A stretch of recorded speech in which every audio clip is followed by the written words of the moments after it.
Welcome to another WVU football chat on the dpost.com. I'm Todd Murray, along with Ed Owens, our WVU football writer. And Ed, the Mountaineers coming off a 41-27 win against number 4 Baylor that catapulted the Mountaineers into the national rankings at number 22 in AP and 25 in the coaches. What does this win at this time mean to this program?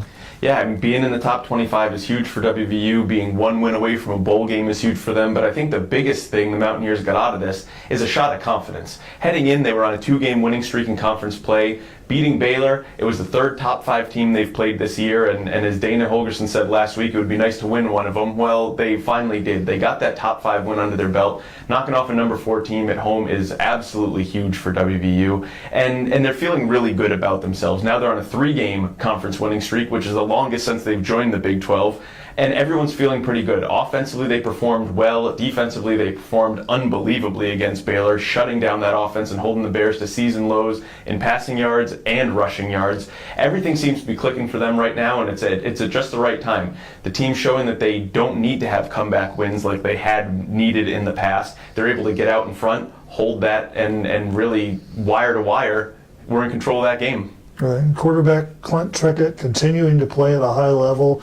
In the Baylor game, it came out later that he wasn't even feeling real well, was still able to throw for 300 yards. His consistency has really been incredible this year. Yeah, Clint Trickett's thrown for 300 yards and at least 1 touchdown in 8 consecutive games, which, I mean, he's obviously put together some really strong performances in there and blown 300 yards out of the water, but seems like you can pencil him in for a consistent performance on a weekly basis, which has meant everything to this offense. They know what they're going to get, and I know Dana has said they're a run-first team, and that certainly is helping open things up for the passing game, but they wouldn't be where they are right now without Trickett and what he's doing. It's not just what he's doing with his arm.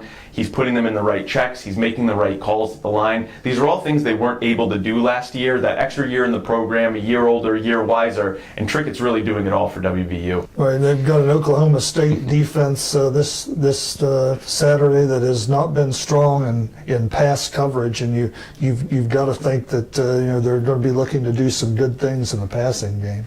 Yeah, Oklahoma State's giving up almost 300 yards a game through the air, ranked 116th nationally. They're struggling with youth. A year ago, WVU's offense was the one in that situation, had a lot of first-year players, and people took advantage of them. Now I think it's the Mountaineers' turn to kind of turn that around, and they have to be licking their chops when they see a secondary like Oklahoma State's, who's really susceptible to giving up the big play this year.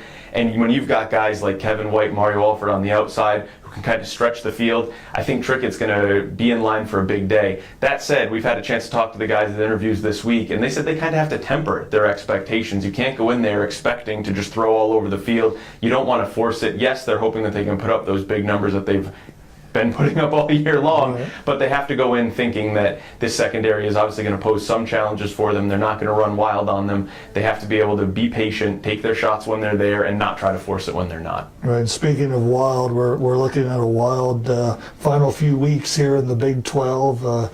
It's really up for grabs among a number of teams. Yeah, who would have thought that at this point in the season we'd be talking about WVU being in the conference championship mix, which at this point they are.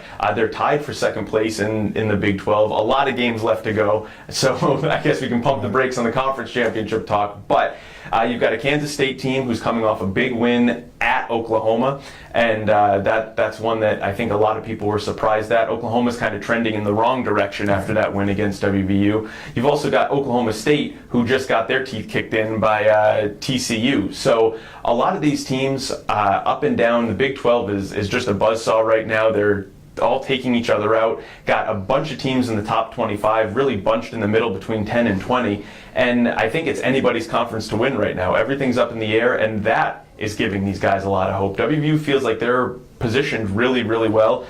After Oklahoma just lost, that's their second conference loss.